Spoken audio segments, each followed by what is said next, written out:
প্রত্যেক মানুষের হৃদয়ে পরমাত্মা রূপে ভগবান শ্রীকৃষ্ণ বিদ্যমান, কিন্তু তারপরেও মানুষ কেন পাপ কর্মে প্রবৃত্তি হয়, এ সম্বন্ধে শাস্ত্রে কি উত্তর দেওয়া হয়েছে?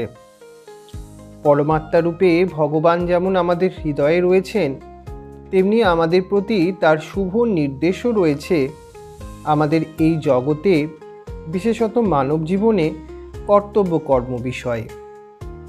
কিন্তু সেই সকল নির্দেশ অগ্রাহ্য করতেও আমাদের সুযোগ নিতে পারি,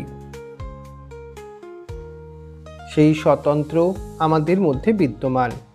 যেমন সমস্ত ধর্মের মূল নীতি হলো ভগবানকে ভালোবাসা, কিন্তু আমরা যদি ভালো না বাসি, তাতে ভগবান জোর করে তাকে ভালোবাসতে বাধ্য করবেন না।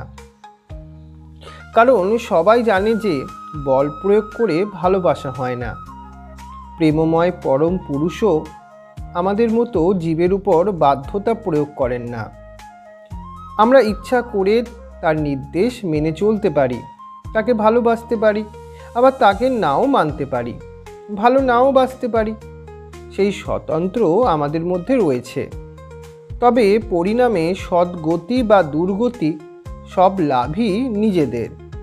তাতে পরমাত্মা নির্বিকার সাক্ষী রূপে বিরাজমান, তার কোনো লাভ ক্ষতি নেই। পরম নিয়ন্তা পরমেশ্বর ভগবান শ্রীকৃষ্ণ বলেছেন, সমস্ত জীবের হৃদয়ে আমি অবস্থান করি, তবুও জীবের কর্মফল অনুসারে স্মৃতিজ্ঞান কিংবা স্মৃতিজ্ঞানের অপগতি ঘটে থাকে।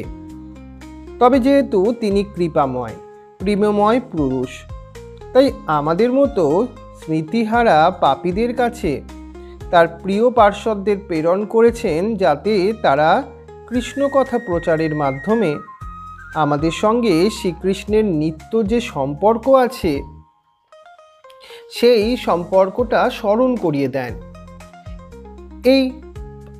এই যে পাপ পঙ্কিল দুরবস্থা থেকে আমাদের উদ্ধার করে নিত্য ধামে ফিরিয়ে নিয়ে যাওয়ার জন্য।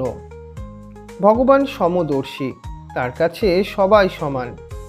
আমরা শুদ্ধ হয়ে তার কাছে ফিরে যাব, নতুবা পাপ কর্ম করে জগতে পড়ে থাকব। সেই স্বতন্ত্র ইচ্ছাটি কিন্তু আমাদের একান্ত নিজেদের। এই ছিল আমাদের শাস্ত্রের কথা। এইতৎ কর্মফলং শ্রীরামকৃষ্ণায় অর্পণমস্তু।